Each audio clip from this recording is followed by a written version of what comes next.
2026 সালে কোরবানির ঈদে শাকিব খান কোন টাইপের সিনেমা নিয়ে হাজির হচ্ছেন, এই সিনেমাটা কে পরিচালনা করবে এবং নায়িকা চরিত্রে কে থাকতে পারে তা তো জানাবো। সাথে আজকের ভিডিওটার মধ্যে আমরা আরো জানবো সোলজার সিনেমার আপডেট এবং শাকিব খান মিনিসে শোরুমের উদ্বোধনে যে আউটফিটটা পরে গিয়েছে সে আউটফিটের দাম। সিরিয়াসলি ভাই, আপনি এই আউটফিটের দাম শুনলে অবাক হয়ে যাবেন। অন্যদিকে শাহরুখ খান তার কিং সিনেমা সম্পর্কে এমন কিছু বিষয় শেয়ার করেছে যা জানলে আপনি বুঝতে পারবেন কিং সিনেমায় শাহরুখ খান কেমন রূপে হাজির হবে। সাথে SSMB 29 সিনেমার পৃথ্বীরাজের ফার্স্ট লুক পোস্টারটা নিয়ে ডিটেইলে কথা বলবো আজকের এই ভিডিওতে। তো আজকের ভিডিওটা এক কথায় অনেক বেশি ইন্টারেস্টিং হবে, তাই শেষ পর্যন্ত অবশ্যই দেখবেন। আর যারা এখনো পর্যন্ত এই চ্যানেলটা সাবস্ক্রাইব করেন নাই তারা ভিডিওতে লাইক আর চ্যানেলটা সাবস্ক্রাইব করতে ভুলবেন না। তাহলে চলুন আর যারা কথা না বলে আমাদের আজকের ভিডিওটা শুরু করি।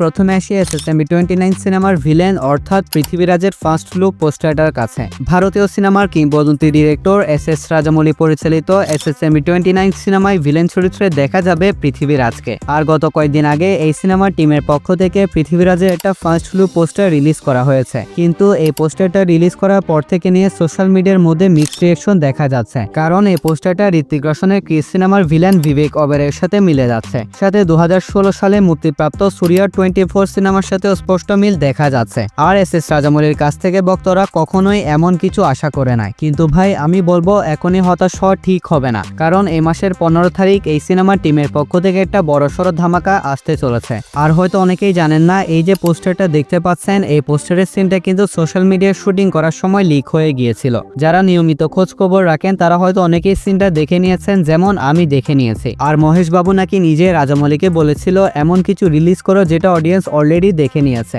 এবং রাজামৌলি হয়তো তার জন্যই এমনই একটা পোস্টার রিলিজ করেছে। তা না হলে চিন্তা করেন এখনো পর্যন্ত এই সিনেমার টাইটেল অ্যানাউন্সমেন্ট ভিডিওটা পর্যন্ত আসে নাই, তার আগেই হিরোর ফার্স্ট লুক পোস্টার রিলিজ না করে সোজা ভিলেনের পোস্টার রিলিজ করা হয়েছে। তাহলে তো বুঝতে পারছেন এই সমস্ত বিষয়গুলো ছিল এই সিনেমার টিমের প্ল্যানিং এর একটা অংশ।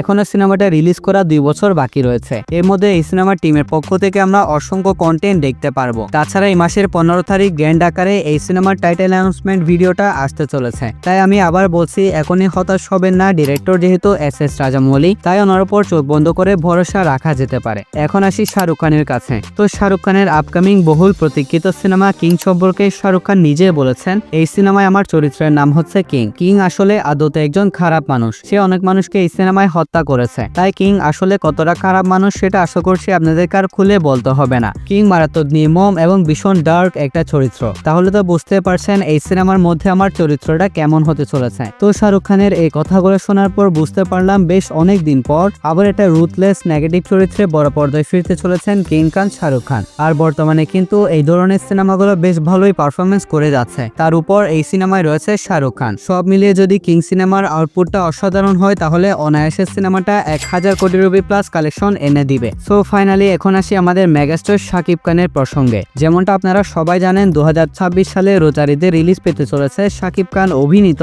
এবং আবু হায়াত মাহমুদ পরিচালিত গ্যাংস্টার ধর্মী অ্যাকশন সিনেমা প্রিন্স। তো শাকিব খান নাকি সিদ্ধান্ত নিয়েছে যেহেতু রোজার ঈদে তিনি একটা অ্যাকশন সিনেমা নিয়ে আসছেন, তাই কোরবানির ঈদে তিনি অ্যাকশন সিনেমা নয় একটা রোমান্টিক সিনেমা নিয়ে হাজির হবেন। আর কিছু রিপোর্ট থেকে জানতে পারলাম এই সিনেমাটা পরিচালনা করবে প্রিয়তম এবং রাজকুমার খ্যাত ডিরেক্টর হিমেল আশরাফ। শুধু তাই নয়, আরো জানা গিয়েছে প্রিন্স সিনেমায় হয়তো ইদিকা পাল থাকবে না, বরং কোরবানির ঈদে মুক্তি পেতে যাওয়া এই রোমান্টিক সিনেমার মধ্যে ইদিকা পালকে আমরা শাকিব খানের বিপরীতে দেখতে পারবো। যদি এমনটা হয় তাহলে প্রিয়তমা সিনেমার পর আরো একটি রোমান্টিক সিনেমার মধ্যে শাকিব খান এবং ইদিকা পাল এই জুটিকে আমরা দেখতে চলেছি। যদিও ইদিকা পালের ব্যাপারটা এখনো জাস্ট একটা রিউমার, তবে দেখা যাক ইদিকা পাল আসলে কোন সিনেমার মধ্যে থাকে। বর্তমানে নাকি এই সিনেমার গল্পের কাজ চলমান রয়েছে। প্রিন্স সিনেমার মুক্তি পরপরই এই সিনেমার অফিসিয়াল অ্যানাউন্সমেন্টটা হয়তো করে দেওয়া হবে। তাছাড়া মাঝখানে এই সিনেমা সম্পর্কে আমরা অসংখ্য আপডেট জানতে পারবো। যখনই কোনো আপডেট আসবে তখনই আমি সেটা আপনাদের সাথে শেয়ার করব, তাই অবশ্যই আমার সাথে সবসময় থাকতে হবে। তো যাই হোক, এবার আসি সোলজার সিনেমার কাছে। রিপোর্ট অনুযায়ী জানতে পারলাম এই বছর ডিসেম্বরে সোলজার সিনেমাটা রিলিজ করার পরিকল্পনা থাকলেও সিনেমাটা আর এই বছর রিলিজ করা হচ্ছে না।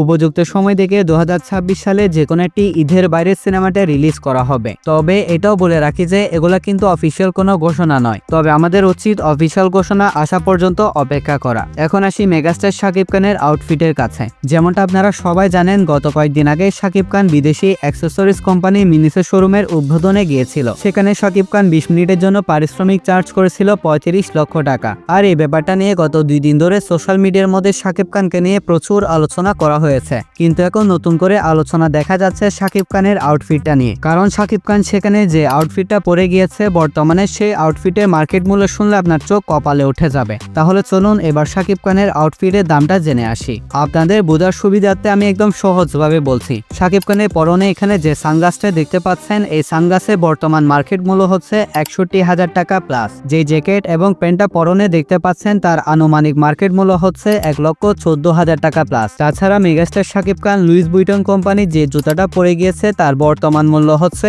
1,18,000 টাকা প্লাস। ওভারঅল শাকিব খানের সম্পূর্ণ আউটফিট বা ড্রেস আপের দাম হচ্ছে 2,94,000 টাকা প্লাস। মানে ভাই, আমাদের মেগাস্টার শাকিব খান, যাকে একসময় ফ্যাশন নিয়ে অনেক কটাক্ষ করা হতো, তার বর্তমান ফ্যাশন সেন্স দেখে এখন মানুষের চোখ কপালে উঠে যাচ্ছে। এটাকে বলে কামব্যাক। মানে ভাই, কামব্যাক করলে শাকিব খানের মতো করে করতে হবে, যেন মানুষ হা করে তাকিয়ে থাকে। তো ভাই, আপনি এবার হা করে তাকিয়ে না থেকে ভিডিওতে লাইক আর চ্যানেলটা সাবস্ক্রাইব করে রাখেন। তাহলে দেখা হচ্ছে পরবর্তী আরো একটি ভিডিওতে। ততক্ষণ ভালো থাকবেন, সুস্থ থাকবেন। টেক কেয়ার, আল্লাহ হাফেজ।